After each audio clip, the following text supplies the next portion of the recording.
Desde el principio de los tiempos, la humanidad buscó un nombre para el misterio. Algunos lo llamaron Dios, otros lo llamaron Madre.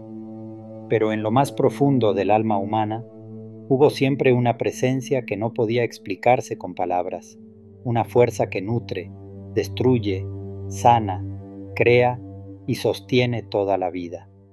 Esa fuerza no pertenece a una religión ni a un pueblo. Es la misma energía que hace florecer la tierra después de la tormenta, que guía el nacimiento de una estrella y que habita en cada corazón que aún recuerda cómo amar. En cada civilización, esa energía tomó un rostro diferente, un nombre distinto. En Egipto fue Isis, la que reconstruye lo perdido y devuelve la vida. Hathor, la dulzura del cielo y la música que calma el alma. Sekhmet, el fuego purificador que destruye para sanar. Bastet, la guardiana del hogar y del misterio. En los Andes fue Pachamama, la tierra viva, madre y sustento de todo lo que existe. En las tierras del norte, Freyja, la pasión, la magia y el coraje de vivir con el corazón abierto. En el sol naciente, Amaterasu, la luz que vuelve a brillar tras el largo invierno de la oscuridad. Distintas culturas, una misma verdad. Todas hablaron de la diosa universal, del poder femenino divino que sostiene el equilibrio del cosmos. Durante siglos, su voz fue silenciada. Las piedras de sus templos fueron cubiertas por el polvo del olvido. Pero nada puede borrar del alma humana lo que alguna vez la hizo sentir viva. Hoy, esa voz vuelve a escucharse, no como una religión antigua, sino como un recuerdo interior, porque la energía femenina divina no pertenece solo a las mujeres, sino a toda alma que busca reconciliar el cielo con la tierra, la mente con el corazón, la razón con la ternura. Este es un viaje a través del tiempo y del símbolo, un recorrido por los rostros de la misma fuerza que sigue latiendo dentro de nosotros. No son 7 historias separadas, sino 7 reflejos de una misma conciencia, la de la diosa que habita en todo lo que respira. Si escuchas con el alma, tal vez descubras que ella nunca se fue, solo esperaba a que el mundo volviera a recordar su nombre. Este es el llamado de la diosa universal. Isis, la que conoce todos los nombres, la diosa del velo infinito. En el corazón de los templos, en los papiros más antiguos, en las palabras susurradas por magos y reyes, aparece un nombre que no puede pronunciarse sin estremecimiento. Isis, madre, hermana, hechicera, trono. Es la diosa de 1000 rostros, la que no puede reducirse a un solo símbolo, porque es el tejido mismo del símbolo. Si Osiris es el cuerpo desmembrado, Isis es la memoria que lo recompone. Si el mundo se rompe, ella es la que hila. No reina con cetro ni espada. Reina con amor que resiste el tiempo, con inteligencia que penetra lo invisible, con voluntad que no se quiebra. Isis no es una diosa de la conquista, sino de la restauración. En ella, lo femenino no es pasividad ni dulzura, sino poder que sana, que recuerda, que reconstruye lo imposible. Es la alquimista que hace del dolor una promesa, el arte de reunir lo perdido. Isis como restauradora del cosmos. Cuando Set despedaza a Osiris, no es solo un cuerpo lo que cae, sino el mundo,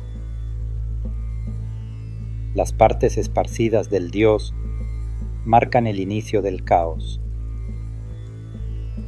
Pero Isis, sin rendirse al duelo, emprende la travesía.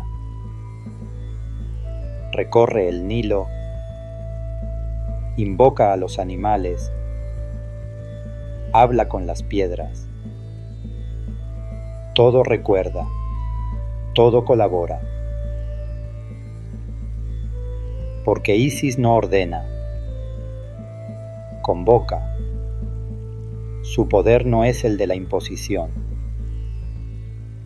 sino el del llamado profundo a lo que desea volver a ser uno. Ella no solo recoge los fragmentos del cuerpo de su amado,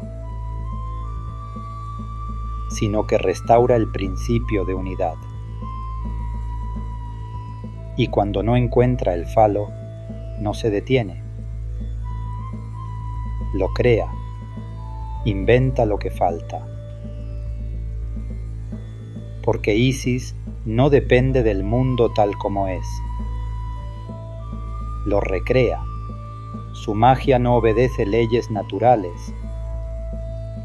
Las transforma. Isis es la fuerza que dice: aunque falte lo esencial, aún puedo hacer que algo nazca. Y así concibe a Horus, no como hijo de la carne, sino como hijo de la fe en el regreso. Isis como maga. Conocimiento como acto sagrado. Los textos antiguos relatan que Isis conocía todos los nombres. Y en Egipto, conocer el nombre no era saber una palabra, sino tener poder sobre la esencia. Isis no era solo una deidad amorosa, sino la más sabia de las diosas.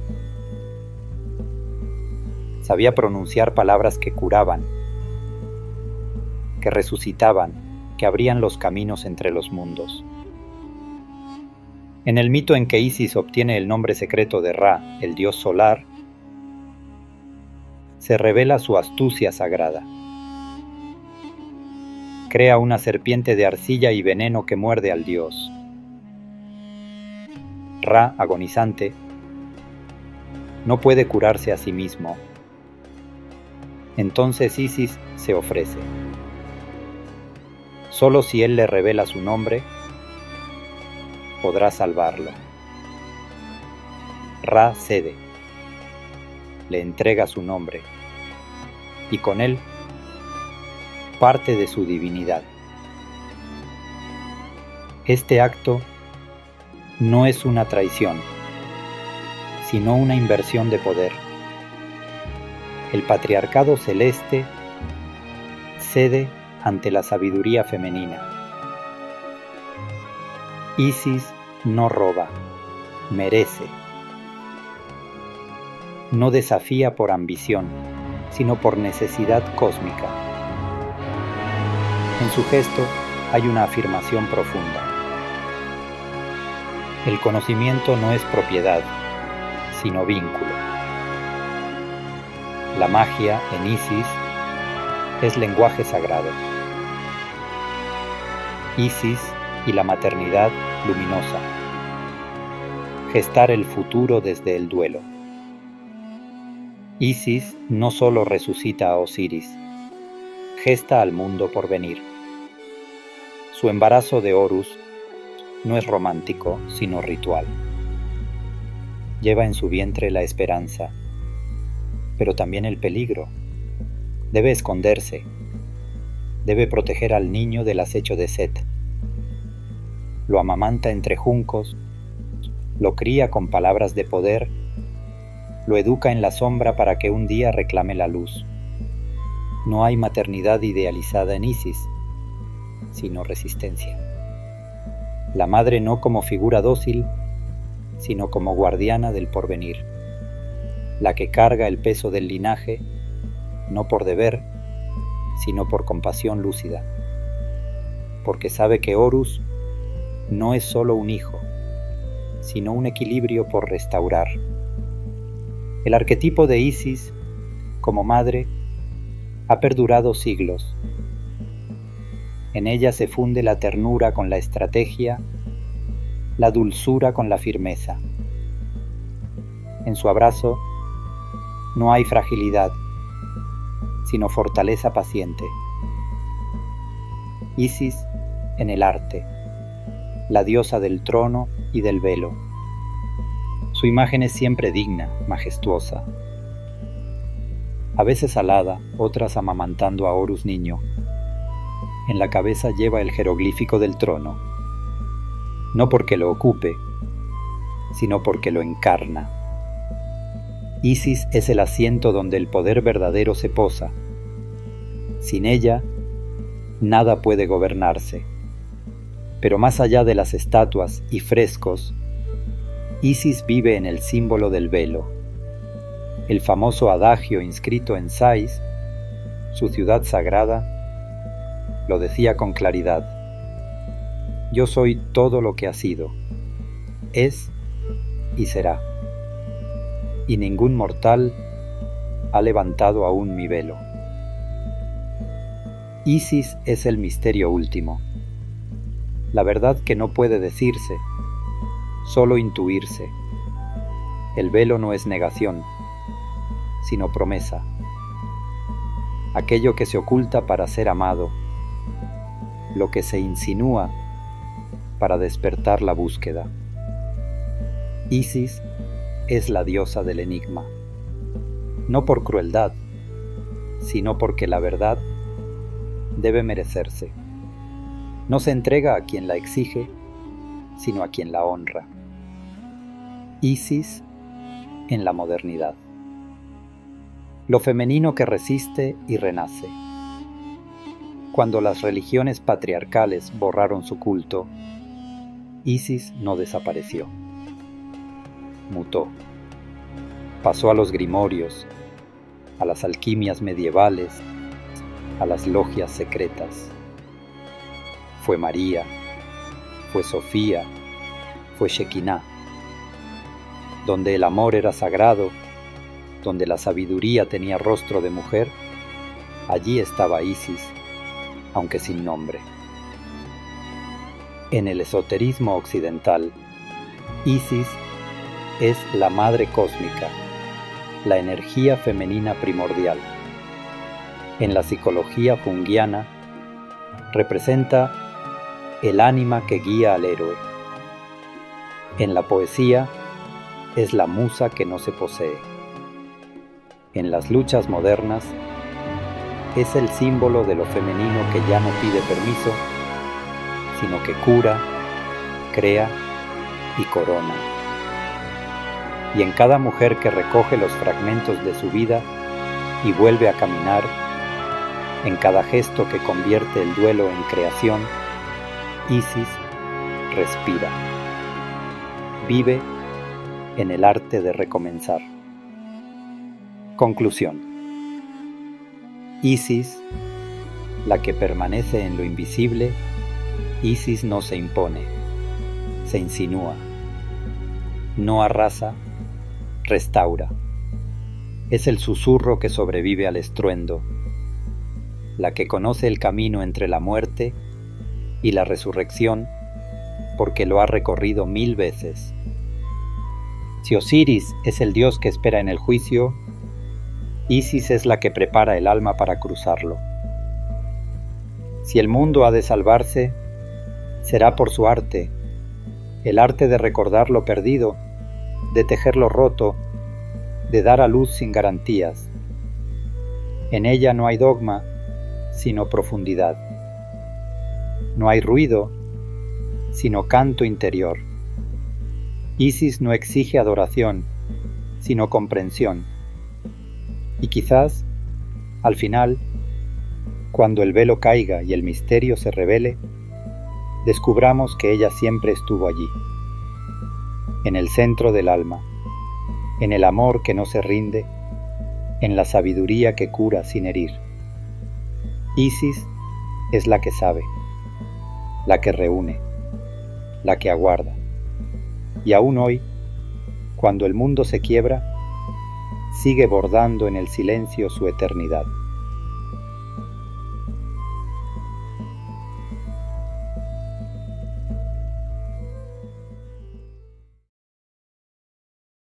Bastet, la ternura afilada, la diosa que acaricia y acecha. En la penumbra de un templo perdido entre la arena y el silencio, hay una estatua que observa sin mirar, una mujer con cabeza de gato, ojos como lunas negras y una sonrisa que no se inclina ni hacia la piedad ni hacia la furia. Esa es Bastet, la diosa de los perfumes suaves y las garras silenciosas. A ella no se le reza con súplicas, sino con ofrendas de quietud. Su presencia no irrumpe, se desliza. Es la guardiana de lo íntimo, la que protege sin anunciarse, la que ataca sin perder la elegancia. Si Sekhmet es el fuego desatado, Bastet es la llama que arde baja pero constante.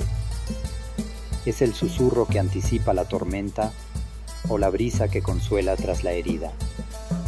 Nacida del ojo solar, hija de Ra, Bastet representa el principio femenino que no necesita imponerse con violencia, pero que tampoco se deja someter.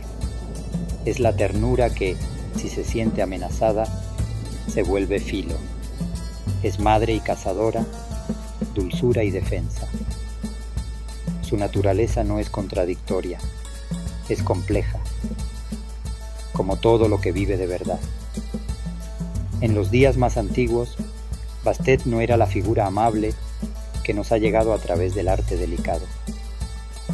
Fue leona antes que gata, fue ira solar antes que caricia lunar. Pero los siglos la moldearon como el río pule las piedras. Se convirtió en símbolo del hogar, de la música, del amor físico y de la maternidad protegida, sin dejar de ser peligrosa, porque Bastet nunca renunció a sus garras, simplemente aprendió a esconderlas entre la seda. La dualidad felina, suavidad que conoce el peligro. Ningún animal representa mejor a Bastet que el gato. Doméstico, sí, pero nunca del todo. Se deja acariciar, pero no se entrega. Vive contigo, pero es suyo. El gato no obedece, convive, y así Bastet. No exige templos colosales ni sacrificios sangrientos. Se contenta con un rincón limpio, una vela encendida, una atención sincera. Su divinidad no es grandiosa, es íntima, y eso la hace más difícil de olvidar.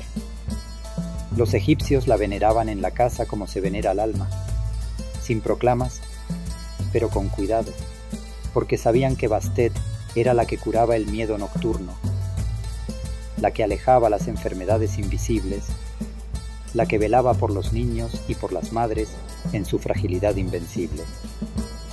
Pero también sabían que podía arañar sin previo aviso si se le faltaba al respeto. Su templo en Bubastis fue uno de los más celebrados del Bajo Egipto.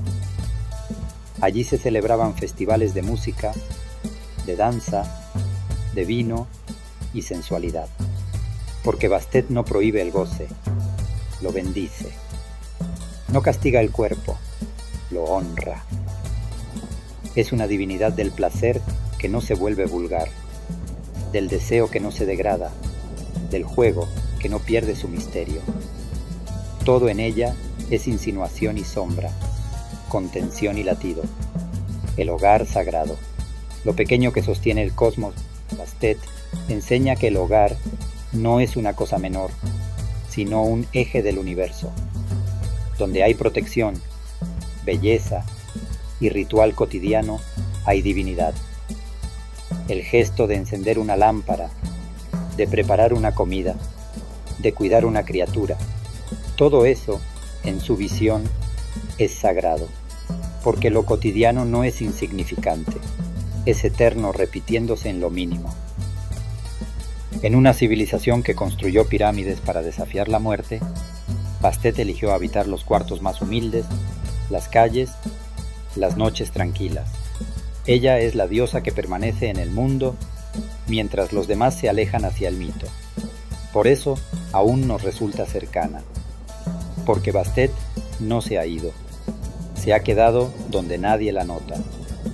El poder de lo femenino que no se rinde. Bastet representa un principio femenino que no necesita oponerse al masculino, pero tampoco se subordina. Su fuerza está en su independencia. No pide permiso para existir.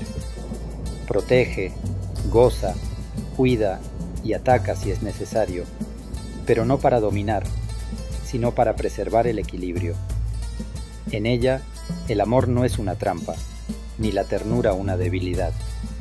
En su figura, lo femenino se libera del molde de la pasividad y se convierte en centro de gravedad, en guardiana de los secretos, en custodia de lo vital.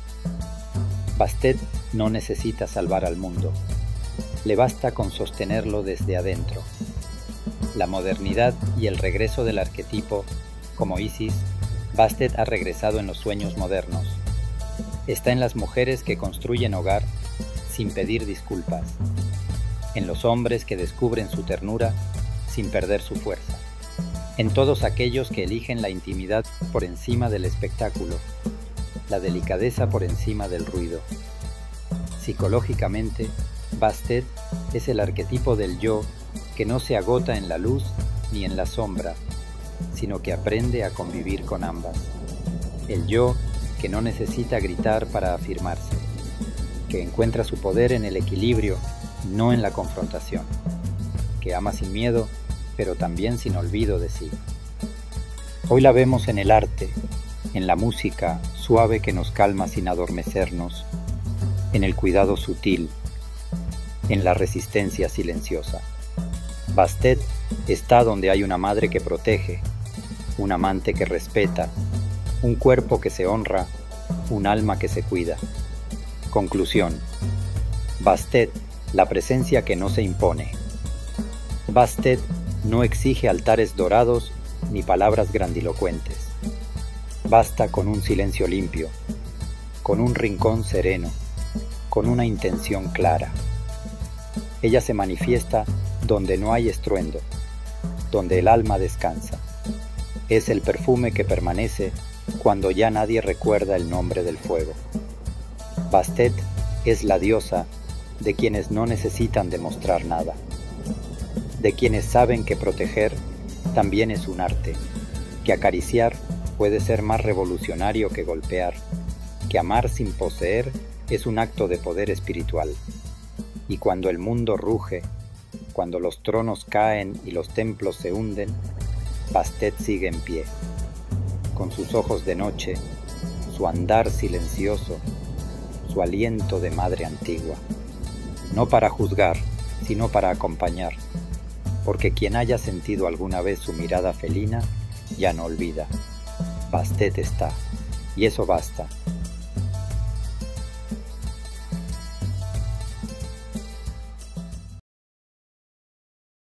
Hathor, la diosa del júbilo sagrado, la dulzura que sostiene el universo, señora del cielo y del oro, del vino y de la música, del amor y de la muerte.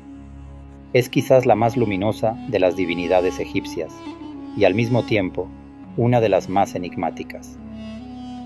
Su imagen acaricia el alma como un canto lejano entre los papiros, pero su esencia trasciende toda dulzura superficial.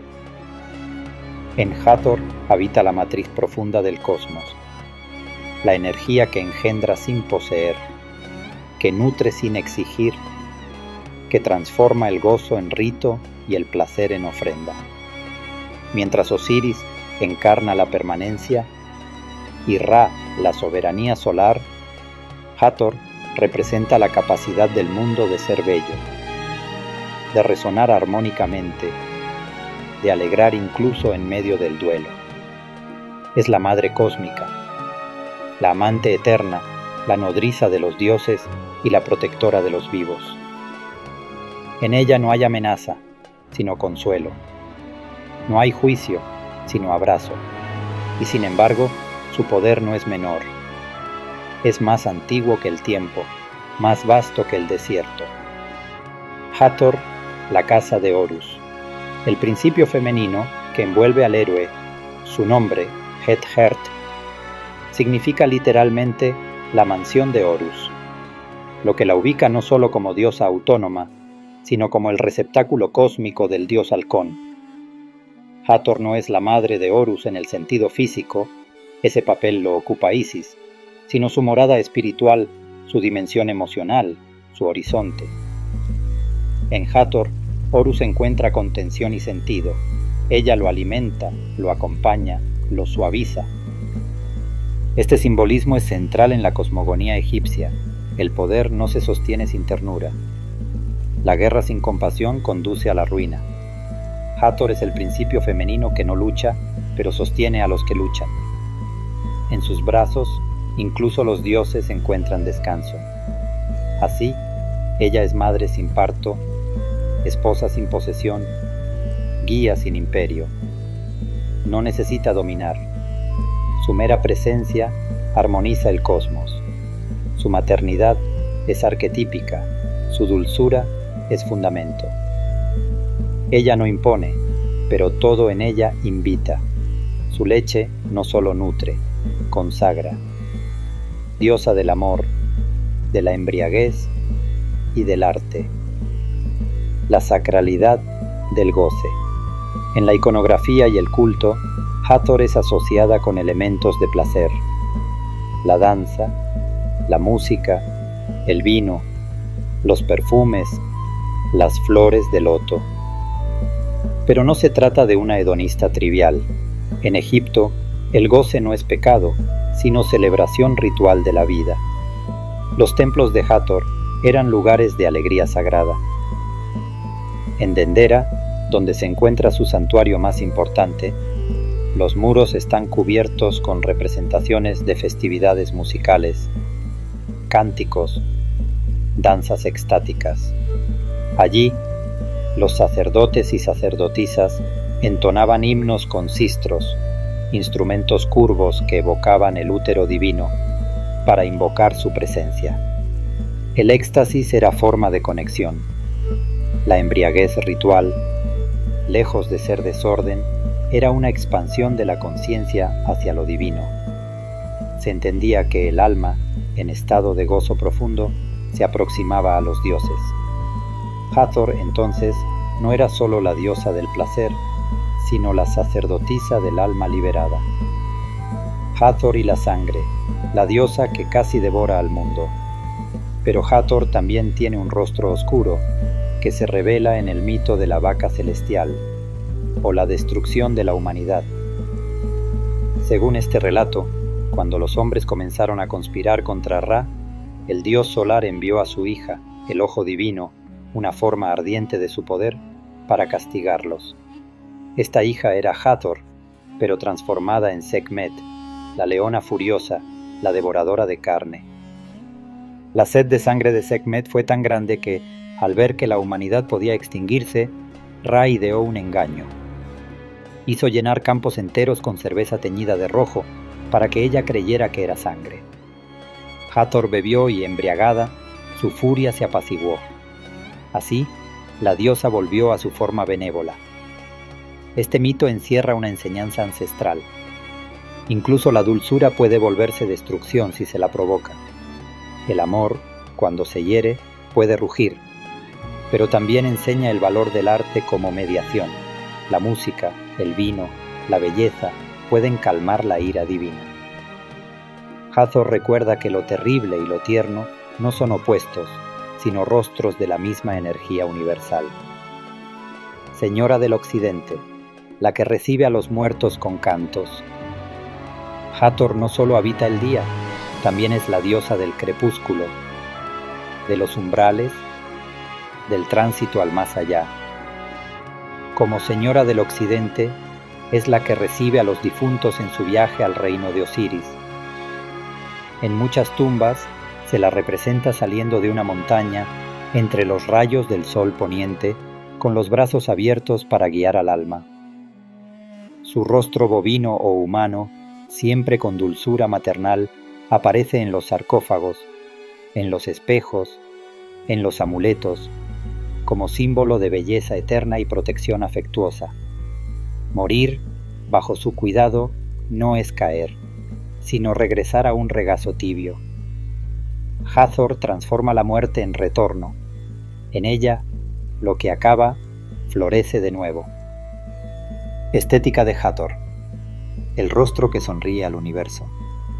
El arte que representa a Hathor es el más amable y sensual del panteón egipcio. Se la muestra como mujer con cuernos de vaca que encierran un disco solar, o simplemente como una vaca celeste, símbolo de nutrición universal. También aparece con orejas bovinas en su corona, o como una madre que ofrece su pecho. Sus columnas son únicas. En los templos dedicados a ella como dendera, los capiteles no tienen forma de flor, sino de su propio rostro. Su mirada no es hierática, sino tierna. Su boca no es severa, sino sonriente. En un mundo de símbolos rígidos, Hathor introduce la gracia. El espejo, objeto sagrado asociado a ella, no es vanidad, sino autoconocimiento. Reflejarse ante Hathor es descubrir lo que uno es sin máscaras. La belleza, en su culto, no es superficial, es armonía interior, resonancia con lo divino. Hathor en la modernidad, lo femenino como vínculo, no como poder. A pesar de la desaparición de su culto formal, Hathor sigue viva en los arquetipos modernos del arte, la feminidad mística, la maternidad espiritual y la danza sagrada. En el ocultismo occidental fue asociada con Venus, con Afrodita, con María. Su energía reaparece en la devoción a lo dulce como portal a lo sagrado. Jung vio en ella el arquetipo de la gran madre benévola, esa fuerza psíquica que alimenta, embellece y reconcilia. En un mundo moderno que suele interpretar lo femenino en términos de lucha o víctima, Hathor recuerda un poder antiguo, el de unir sin poseer, de transformar sin herir. En la música, en la poesía, en la entrega erótica que se vuelve arte, la huella de Hathor persiste. Cada vez que el cuerpo se convierte en ofrenda, cada vez que el goce se vuelve ceremonia, su espíritu se manifiesta. Conclusión. Hathor, el canto que embellece la eternidad. Hathor no necesita alzar la voz para ser escuchada. No exige templos, solo corazones abiertos. Su presencia es como un perfume. Se insinúa, no se impone.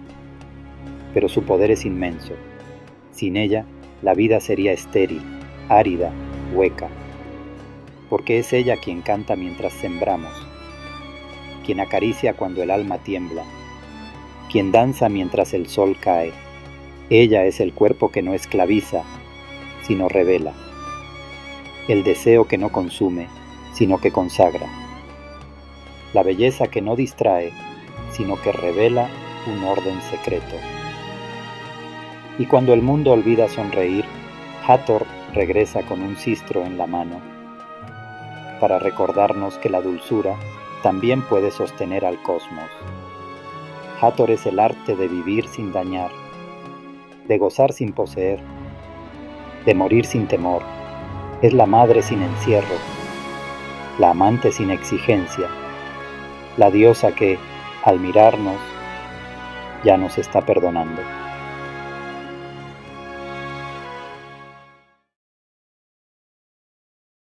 Sekhmet, la leona del ocaso, furia solar y redención ardiente.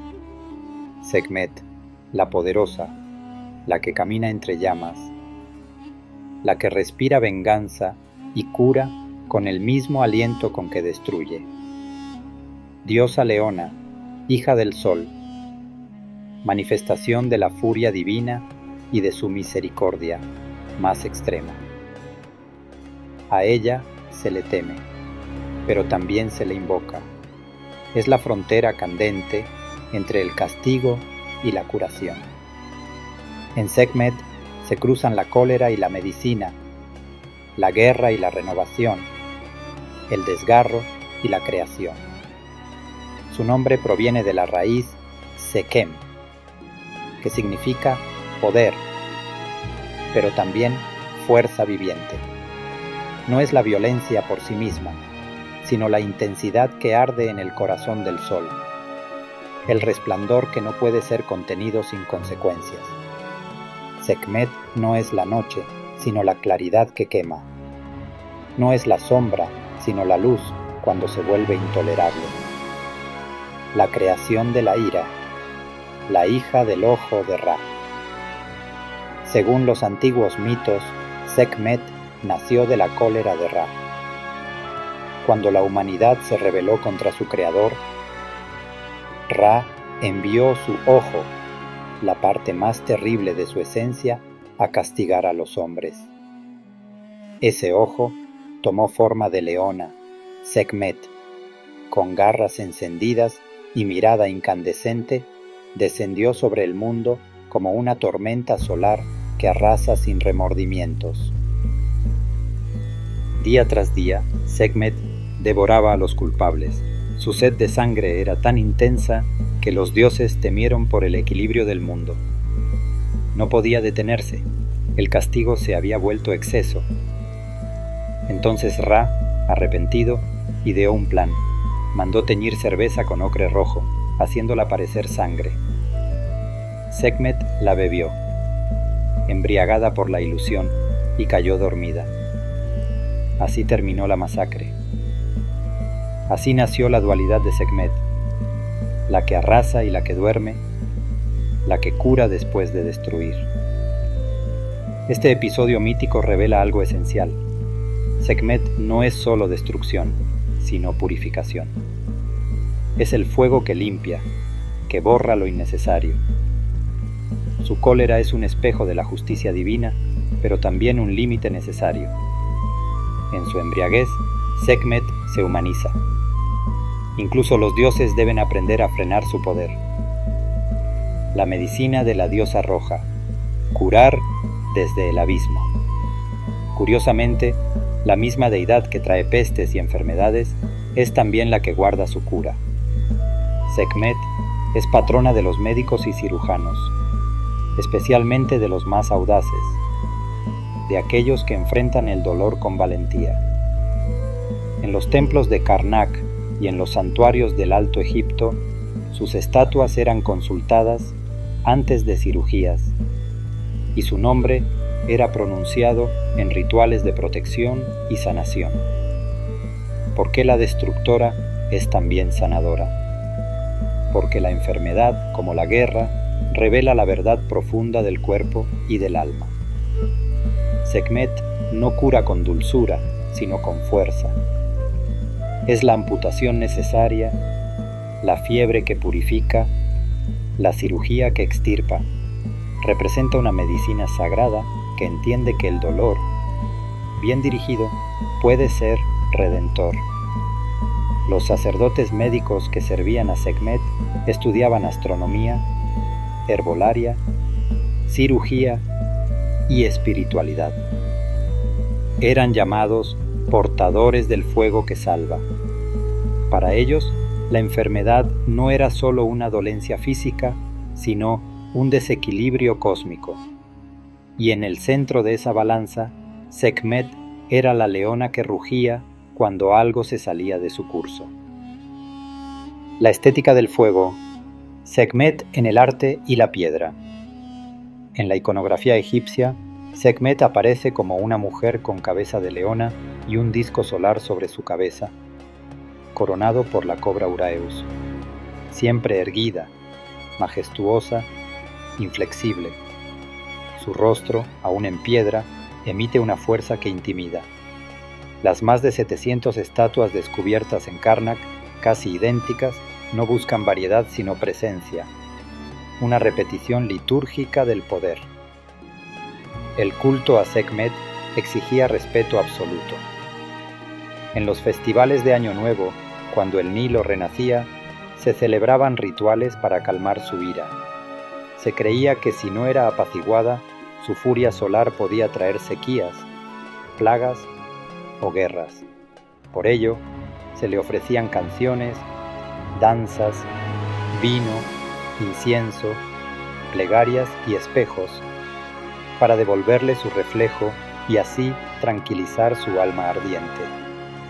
Este carácter solar, estéticamente severo y sagrado, no se oponía al amor, pero lo encarnaba como pasión intransigente. Sekhmet no era una diosa que consolaba con palabras suaves, sino la que amaba con la intensidad de un relámpago. Sekhmet y Bastet, una dualidad femenina primordial. Sekhmet tiene una hermana o doble, Bastet, la diosa gata, más amable y doméstica. Ambas encarnan aspectos del principio femenino en su forma más total. Bastet es la dulzura, el hogar, la música. Sekhmet, la batalla, el sol implacable, el juicio. Pero esta división no es oposición. Son dos fases del mismo poder. Bastet puede volverse Sekhmet si se traiciona la armonía. Sekhmet puede volverse Bastet si se la apacigua. En la comprensión egipcia del mundo, lo femenino no es pasivo, sino totalizante. Da la vida y la quita. Acaricia o hiere. Elige. Así, Sekhmet representa el arquetipo de la madre que, si ve amenazada su creación, se transforma en león. Sekhmet en la modernidad. Arquetipo de la mujer solar. Hoy, Sekhmet vuelve a surgir en discursos feministas, espirituales y simbólicos como una imagen de empoderamiento. Representa a la mujer que no pide permiso, que no se reduce a la ternura, que arde con causa y propósito. Es la manifestación de una fuerza femenina que ha sido temida, reprimida o malentendida durante siglos. La capacidad de decir basta. En las corrientes esotéricas, Sekhmet es invocada como guía para atravesar duelos, rupturas, crisis de identidad. En psicología profunda, Jung la habría visto como un aspecto del ánima que enfrenta a la sombra. Su fuego no es locura, sino revelación. Su rugido no es histeria, sino lenguaje olvidado del alma. En la cultura popular contemporánea, su eco resuena en figuras como Daenerys Targaryen, Wonder Woman o la versión más ancestral de la diosa Kali. Mujeres que protegen destruyendo, que transforman sin pedir perdón. Su arquetipo ofrece una nueva forma de compasión, la que no teme quemar para salvar. Sekhmet, la llama que juzga y salva. ¿Quién es entonces Sekhmet? ¿Una diosa de guerra? ¿Una médica divina? ¿Una fuerza cósmica? ¿Un arquetipo del alma? Es todo eso y más. Sekhmet es el poder cuando se vuelve consciente. La rabia cuando se transforma en fuego justo. El dolor que, al ser atravesado, se convierte en medicina. En un mundo que teme al exceso, ella nos recuerda que el exceso también es vida, que hay momentos donde solo el fuego puede limpiar, donde solo la ruptura puede abrir caminos. Sekhmet no destruye por odio, sino por sabiduría, para que lo esencial pueda sobrevivir. Y cuando todo arde, cuando ya no queda nada, Sekhmet permanece. Observa, protege lo nuevo que emerge entre las cenizas. Porque en su rugido, en su ira, en su llama, también hay amor.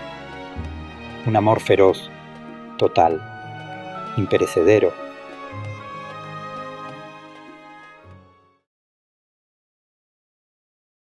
¿Quién es la Pachamama y cuál es su importancia en la cosmovisión andina?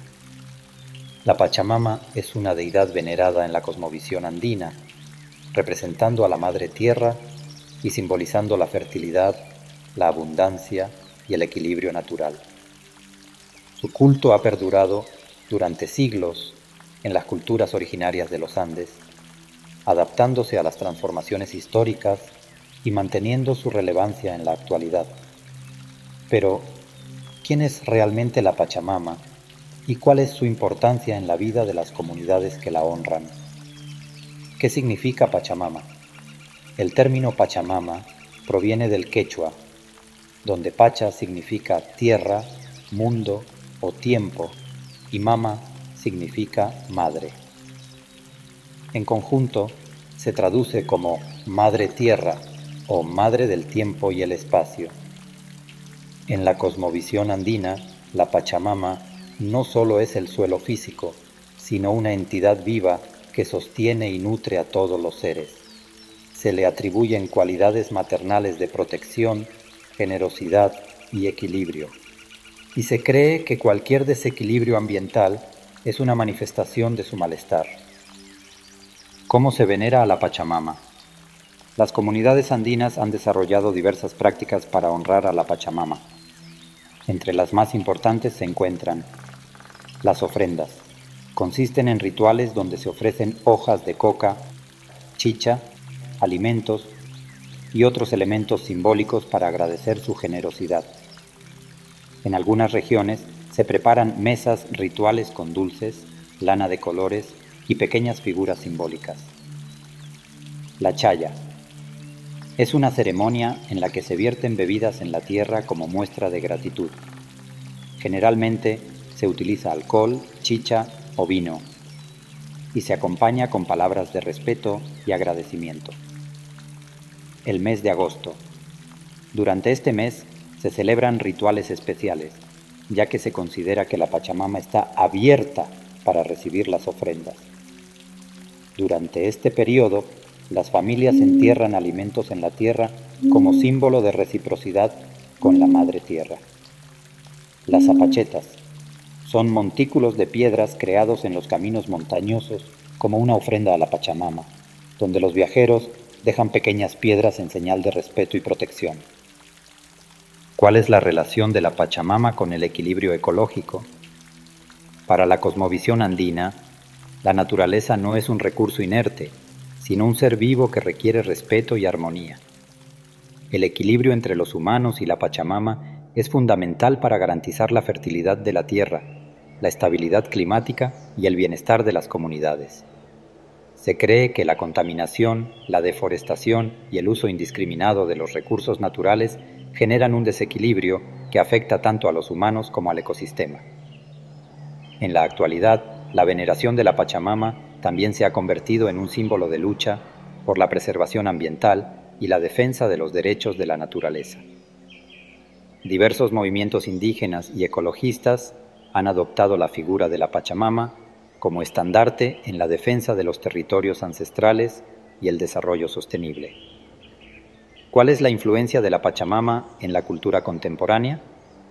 A pesar de la influencia de la modernidad y la globalización, la figura de la Pachamama sigue siendo central en muchas comunidades andinas.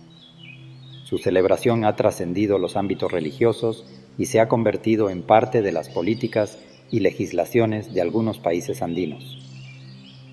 En Bolivia y Ecuador, por ejemplo, la Pachamama está reconocida en la Constitución como un sujeto de derechos, lo que significa que la naturaleza debe ser protegida y respetada como un ser vivo. Además, festivales y ceremonias en honor a la Pachamama han adquirido un significado más amplio en el contexto del turismo cultural y espiritual. Muchos viajeros y practicantes de espiritualidad alternativa han incorporado el concepto de la Pachamama en sus prácticas personales, promoviendo una conexión más profunda con la naturaleza. ¿Cómo podemos integrar la visión de la Pachamama en la vida diaria? La filosofía de la Pachamama nos enseña a vivir en armonía con el entorno y a actuar con responsabilidad ecológica. Algunas formas en las que podemos aplicar estos principios en nuestra vida cotidiana incluyen respetar y cuidar los recursos naturales, reducir el consumo de plásticos, fomentar el reciclaje y evitar el desperdicio de agua y alimentos, practicar la reciprocidad con la naturaleza, plantar árboles participar en actividades de conservación y promover la agricultura sostenible. Honrar la tierra con gratitud, adoptar una actitud de respeto y agradecimiento hacia la naturaleza, reconociendo su importancia en nuestra vida diaria. Conclusión. La Pachamama es mucho más que un concepto religioso.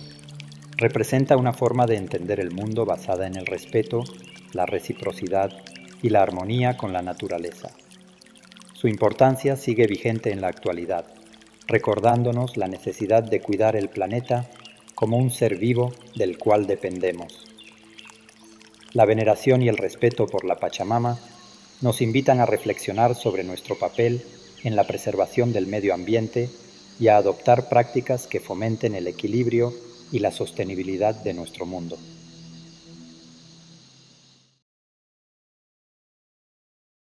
¿Quién es Freyja, la diosa del amor, la guerra y la magia en la mitología nórdica? Freyja es una de las deidades más complejas, poderosas y veneradas del panteón nórdico.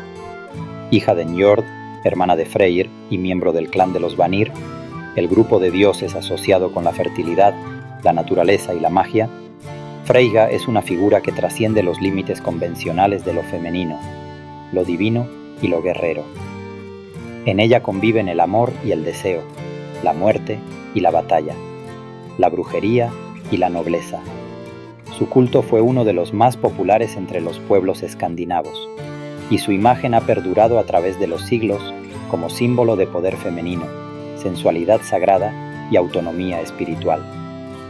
Orígenes y familia divina. Freyja pertenece a los Vanir, un grupo de deidades asociadas con la fertilidad, el mar y la magia. Tras la guerra entre los Aesir, dioses de la guerra y el orden, y los Vanir, Freyja fue enviada junto a su padre, Njord, y su hermano, Freyr, a Asgard, como parte de un tratado de paz. Este intercambio selló la unión de ambos clanes divinos y marcó la integración de la fertilidad y la magia dentro del orden divino de los Aesir. El nombre Freyja significa literalmente señora o dama noble, y en muchos textos aparece como un título más que como un nombre propio. Se la asocia con la realeza, la riqueza, la belleza y la independencia. Su hermano Freyr, señor, comparte ese origen etimológico, reflejando su papel conjunto como divinidades regentes del bienestar y la fertilidad. La diosa del amor y el deseo Freyja es ante todo una diosa del amor, el placer, la belleza y la sexualidad sagrada. Es descrita como la más hermosa de las diosas, y su presencia en los mitos está siempre teñida de deseo y fascinación. Sin embargo, su amor no es superficial, representa una conexión profunda con la vida, el cuerpo, la atracción y la intimidad emocional y espiritual. Fue esposa de Odr, posiblemente una forma de Odín, quien desaparece misteriosamente en los mitos. Freyja lo busca incansablemente, derramando lágrimas de oro rojo.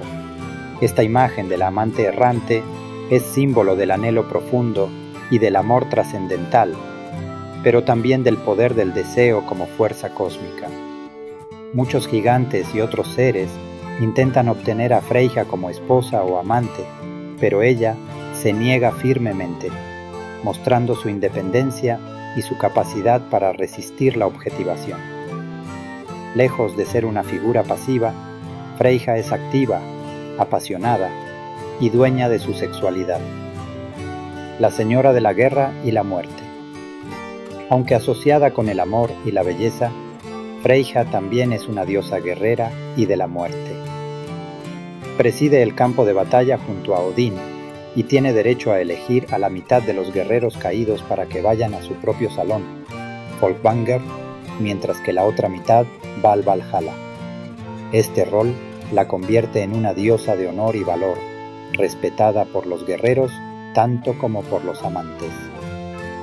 Su salón, Sessrumnir, es un lugar de reposo para los caídos valientes, especialmente aquellos que lucharon por causas justas. A diferencia del Valhalla, que enfatiza la gloria marcial, Fólkvanger representa la victoria espiritual, el equilibrio y la paz después del combate. Esta dimensión guerrera desafía las concepciones patriarcales de lo femenino, mostrando que la mujer divina puede liderar, decidir y combatir.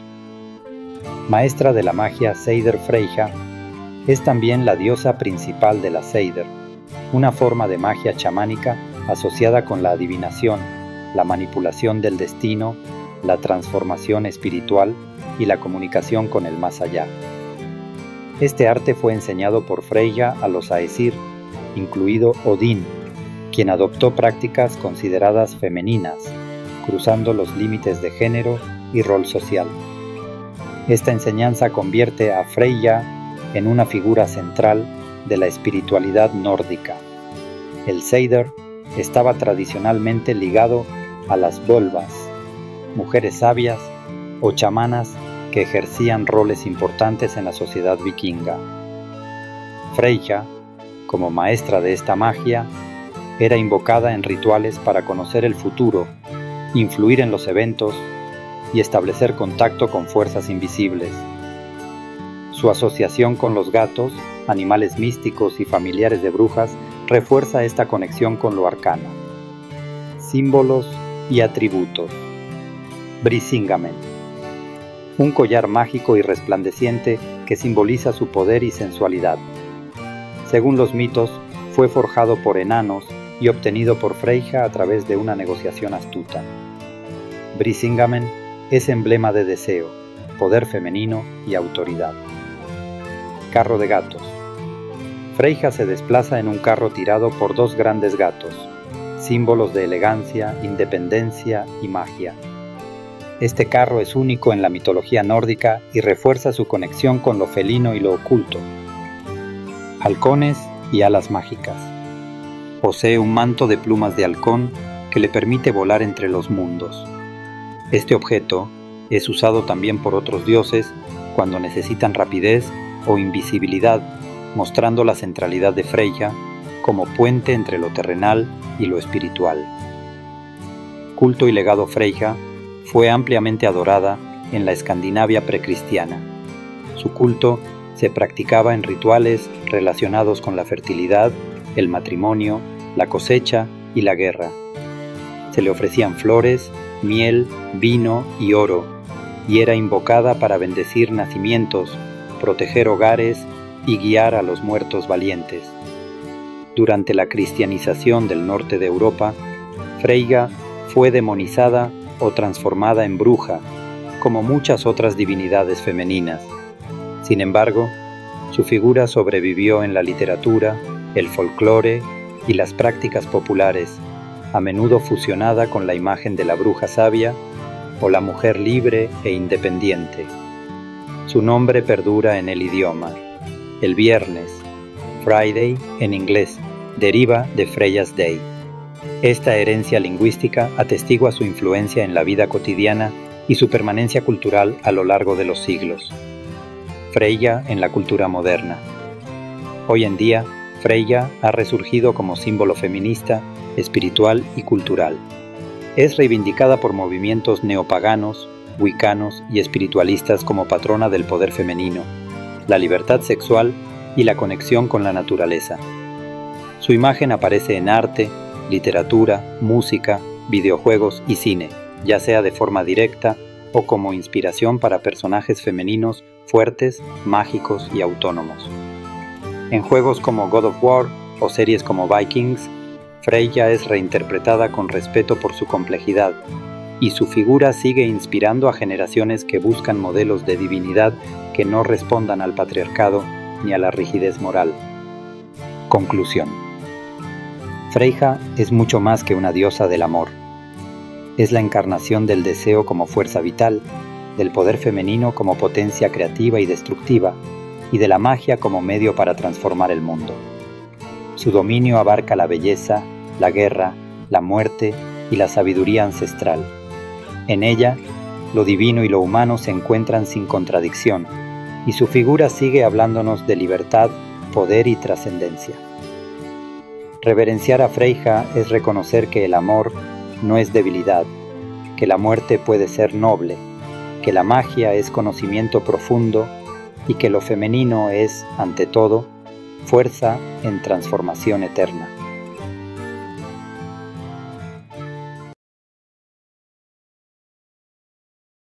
¿Quién es Amaterasu y por qué es tan importante en la mitología japonesa?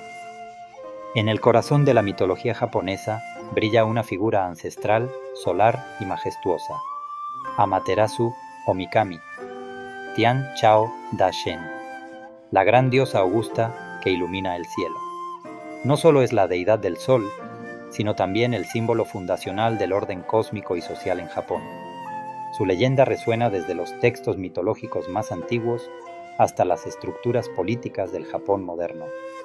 Comprender a Amaterasu es adentrarse en los cimientos espirituales del archipiélago nipón, donde mito, política, cultura y naturaleza se entrelazan como los hilos de un kimono ceremonial. Nacimiento divino. El ritual de purificación de Izanagi. Amaterasu nace en un momento clave del ciclo mitológico. Cuando Izanagi, tras fracasar en su intento de rescatar a su esposa Izanami del Yomi, el inframundo, realiza una ceremonia de purificación o misogi. Este rito no es meramente un acto simbólico, sino que tiene una carga profundamente chamánica. Al limpiar su cuerpo, de sus impurezas nacen los dioses. De su ojo izquierdo nace Amaterasu, lo que simboliza que la luz surge del dolor purificado. Este acto refleja un tema recurrente en el sintoísmo. La belleza y la divinidad emergen de la renovación espiritual. Sus hermanos también surgen del mismo acto. Tsukuyomi no Mikoto, el dios de la luna, del ojo derecho, y Susanoo no Mikoto, dios del mar y las tormentas, de la nariz. Esta tríada cósmica conforma una suerte de equilibrio entre los elementos más fundamentales del mundo: luz, oscuridad y caos. El conflicto con Susanoo y la retirada a la cueva. Uno de los episodios más emblemáticos de Amaterasu es su retiro a la cueva celeste, Ame no Iwato, tras una violenta disputa con su hermano Susanoo. Él, en un arrebato de ira, destruyó sus campos de arroz celestiales y arrojó un caballo desollado, un animal sagrado, dentro de su sala de tejer, provocando la muerte de una de sus sirvientas. El dolor y la indignación llevaron a Amaterasu a esconderse en la cueva, sellándola con una enorme roca. El mundo quedó sumido en tinieblas, un momento que simboliza el eclipse, pero también el desequilibrio cósmico cuando la luz, la razón, el orden, la armonía, se retira del mundo. Este mito tiene múltiples interpretaciones. Puede entenderse como una metáfora de los ciclos naturales, el día y la noche, del ego divino herido, o incluso de una forma temprana de huelga divina, la retirada de la figura femenina como acto de resistencia al caos patriarcal. La danza de Ame no Usume, la risa como poder sagrado. Para traer de vuelta la luz al mundo, los dioses convocaron a Ame no Usume, la diosa de la alegría y la danza. Su baile ritual, que incluyó risas obscenas y movimientos sensuales, provocó la hilaridad del panteón. Amaterasu, intrigada por la risa que provenía del exterior, se asomó y fue sorprendida por su reflejo en el espejo sagrado Yata no Kagami, momento que permitió a los dioses sacarla de su encierro. Este momento no solo marca el retorno del sol, sino que introduce un tema profundo: la belleza, el humor y el arte como fuerzas restauradoras del mundo. El espejo no solo es un objeto físico, es símbolo de autoconocimiento, de identidad y de la conciencia divina. Por eso, hasta hoy, es uno de los 3 tesoros imperiales del Japón: Amaterasu y la fundación divina del imperio japonés. Quizás el aspecto más duradero de Amaterasu es su rol como madre de la nación japonesa. Se dice que ella envió a su nieto, Ninigi no Mikoto, a gobernar la tierra, llevándole los 3 tesoros sagrados como emblemas de su autoridad. Ninigi descendió en la región de Kyushu en un acto conocido como Tenson Korin, la descensión celestial. que marca el inicio simbólico de la civilización japonesa. 4 generaciones después nacería Jimmu Tenno, el primer emperador humano del Japón, cuya ascensión se remonta al año 660 a.C., según la tradición. La familia imperial japonesa, la más antigua monarquía hereditaria aún vigente del mundo, se considera descendiente directa de Amaterasu. Este linaje divino le otorgó al emperador un estatus cuasi sagrado durante siglos, especialmente reforzado en los periodos Heian, Tokugawa y Meiji. Ise-Jingu, la morada de Amaterasu en la tierra. El gran santuario de Ise, Jishi-Shengon, en la prefectura de Mie, es el epicentro espiritual de la adoración a Amaterasu. El complejo consta de 2 partes principales, el Naiku, santuario interior, dedicado a Amaterasu, y el Geku, santuario exterior, consagrado a Toyuke, diosa de la agricultura y la alimentación. Lo más impresionante del santuario es el Shikinen Sengu, una ceremonia que tiene lugar cada 20 años, donde se reconstruye por completo el santuario utilizando materiales y técnicas tradicionales. Esta práctica tiene más de 1300 años de antigüedad y refleja el principio sintoísta de la impermanencia y renovación perpetua. Nada es eterno, pero todo puede renacer con respeto a su esencia. Solo un miembro de la familia imperial puede oficiar ciertos rituales en el Ise-Jingu y el espejo sagrado que representa a Amaterasu se guarda allí, fuera del alcance del público. Este hecho subraya el carácter esotérico, casi intangible, de la divinidad. Amaterasu en la cultura, la política y la imaginación moderna. Durante siglos, Amaterasu ha sido mucho más que un símbolo religioso. Ha sido una figura política poderosa. Durante el periodo Meiji, 1868-1912, el Estado japonés promovió una visión del sintoísmo como religión nacional y colocó a Amaterasu en el centro del nacionalismo emergente. El emperador fue declarado Hijo del Cielo, descendiente de Amaterasu, y el sol se convirtió en emblema del Estado, como se ve en la bandera nacional, Hinomaru. Tras la Segunda Guerra Mundial y bajo la ocupación estadounidense, el emperador Hirohito fue obligado a emitir la Declaración de Humanidad, Ningen Sengen, en la que renunciaba oficialmente a su carácter divino. Esta declaración marcó un giro histórico. Aunque Amaterasu sigue siendo venerada, su vínculo directo con el poder político se debilitó formalmente.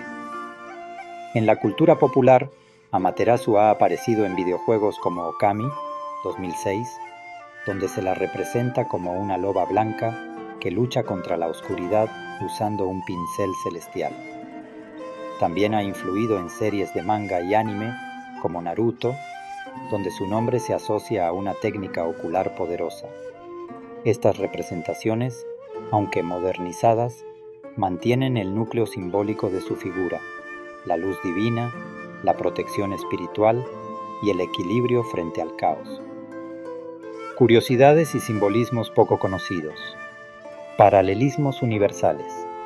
Amaterasu comparte atributos con otras deidades solares femeninas del mundo, como Sol Invicta en Roma o Aine en la mitología celta, lo cual es inusual, ya que muchas culturas asocian el sol con lo masculino. El género de Amaterasu. Algunos textos arcaicos no especifican claramente su género. El refuerzo de su feminidad puede haber sido una estrategia política para establecer una dualidad complementaria entre emperador varón y antepasada divina femenina, similar a la figura de una madre protectora y ancestral. Los Magatama, uno de los 3 tesoros imperiales, la joya Yasakani no Magatama, tiene forma de coma o gota y se asocia a veces con fetos o embriones. Su presencia en contextos rituales sugiere una conexión entre la fertilidad, la realeza y la creación. El espejo como símbolo de conciencia. El espejo de Amaterasu no solo refleja la belleza, sino también el alma. En muchos rituales sintoístas, los kagami, espejos rituales, no tienen función estética, sino que actúan como conductos espirituales hacia la divinidad. Conclusión.